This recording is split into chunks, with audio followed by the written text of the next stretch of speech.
Welcome to my YouTube channel Miraj and compliance. আমরা আজকে আলোচনা করব কমপ্লায়েন্স বিভাগের কাজ কি বা কমপ্লায়েন্স জিনিসটা কি। আমি যখন সর্বপ্রথম কমপ্লায়েন্স ডিপার্টমেন্টে ইন্টারভিউ দিতে যাই তখনই হঠাৎ করে শুনলাম কমপ্লায়েন্সের চাকরির আবেদন। আরে কমপ্লায়েন্স জিনিসটা কি? আমি তো জানিই না কমপ্লায়েন্স কি।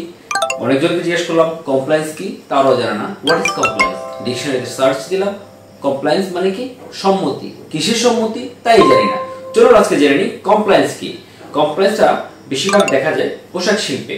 যেহেতু পোশাক শিল্পে আমরা আমাদের দেশের বাইরে অর্থাৎ ইউরোপ, আমেরিকা, অস্ট্রেলিয়া, কানাডা এই ধরনের বা বহির্বিশ্বের যেই কাস্টমারগুলি আমাদের আছে তাদের কাজ করে থাকি।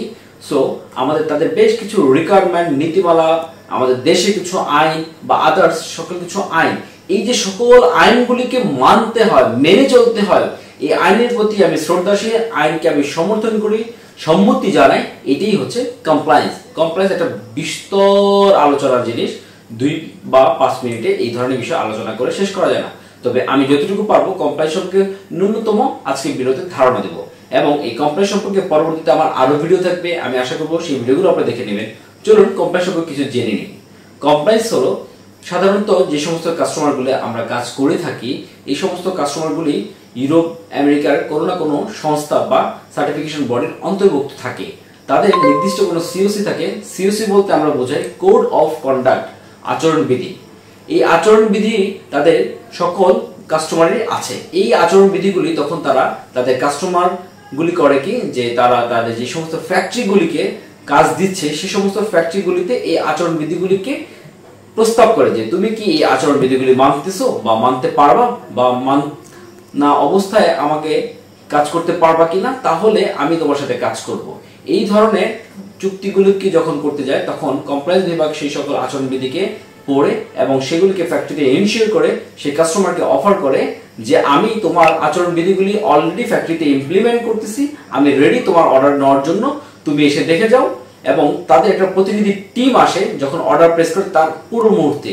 আপনারা অবশ্যই জেনে রাখবেন গার্মেন্টসে আপনি যত ভালো প্রোডাকশন দেন না কেন, যত কোয়ালিটিফুল প্রোডাক্ট আপনি ম্যানুফ্যাকচার করেন না কেন, যদি না আপনার ফ্যাক্টরি কমপ্লায়েন্স হয় বা কমপ্লায়েন্ট হয়, আপনি কখনোই ওই কাস্টমারের অর্ডার পাবেন না। অনেকেরই আমার ধারণা ভালো যদি আমি প্রোডাক্ট ম্যানুফ্যাকচার করতে পারি হয়তোবা আমি সেই অর্ডার পেতে পারি, কিন্তু না, কমপ্লায়েন্স রিকোয়ারমেন্ট মিট করা না পর্যন্ত আপনি কখনোই সেই অর্ডার, কাঙ্ক্ষিত অর্ডার পাবেন না।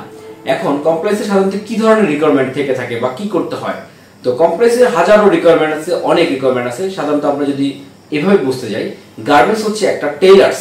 আমরা যেভাবে বলি যে আমি যখন একটা টেইলার্সের দোকানে একটা শার্ট বা একটা প্যান্ট বানাতে যাই, গিয়ে বলি যে আমার এই শার্ট বা এই প্যান্টটি আপনি আমাকে বানিয়ে দিন, এবং সে করে কি আমার মেজারমেন্ট নেই। আমি হয়তো বলি যে আমার শার্টটাকে কাপলিং হাতা দিতে হবে, আমার প্যান্টটাতে কুচি ছাড়া দিতে হবে, শার্টের পকেট দিবেন না, আমার হিপটা এভাবে করবেন, বা আমরা নির্দিষ্ট কোনো মেজারমেন্ট বলে দিচ্ছি। কিন্তু আমরা কি কখনো প্রশ্ন করেছিলাম যে আপনি যেখানে কাজ করছেন এইখানে আপনার এই দোকান থেকে বের হওয়া বা বহির্গমন পথ বা যেটাকে ইমার্জেন্সি এক্সিট আমরা ইন্ডাস্ট্রিতে বলে থাকি, সেই এক্সিট কোথায় আছে, কিভাবে বের হবে, আপনার এই দোকানের কি কি লাইসেন্স আছে, আপনার এই দোকানে যারা শ্রমিক তারা কি ঠিকমতো বেতন পাচ্ছে, বেতন কয় তারিখে দিচ্ছেন, কত টাকা দিচ্ছেন, আপনার এই শ্রমিকদের জন্য ওয়াশরুম কোথায়, একটা শ্রমিক বা এখানে যারা কাজ করছে ছেলে এবং মেয়ে তাদের জন্য আনুপাতিক হারে কতগুলো ওয়াশরুম আছে, আমরা কিন্তু এই কথাগুলো জিজ্ঞাসা করি না।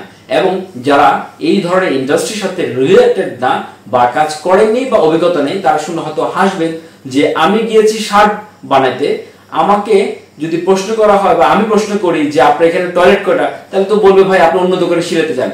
এটা হচ্ছে আমাদের ছোট পরিসরের ব্যাপার।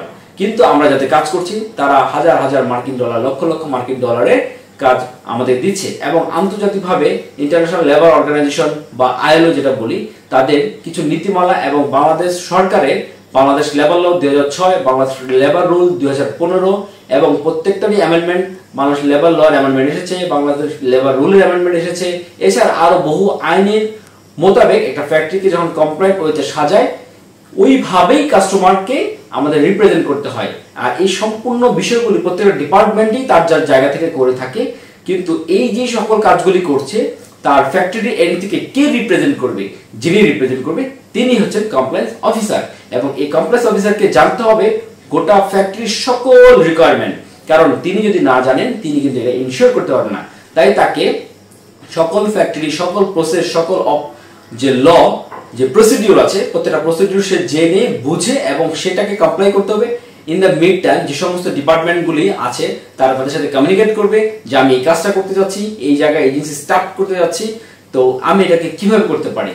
তখন কমপ্লায়েন্স ডিপার্টমেন্ট তাকে সেটা অ্যাওয়ার করবে যে আপনি এই কাজটা করতে হলে আপনাকে অবশ্যই এই কমপ্লায়েন্স বা এই রুলসগুলি মেনে চলতে হবে।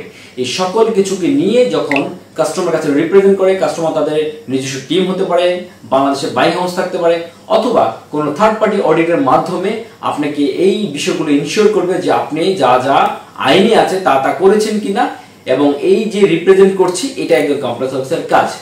তো এই কমপ্লায়েন্স অফিসার সম্পর্কে বা কমপ্লায়েন্সের কাজ সম্পর্কে আরো বিস্তর আলোচনা আছে। আমরা পরবর্তী কোনো ভিডিওয়ে অন্য নতুন কোনো টপিকস নিয়ে আলোচনা করব।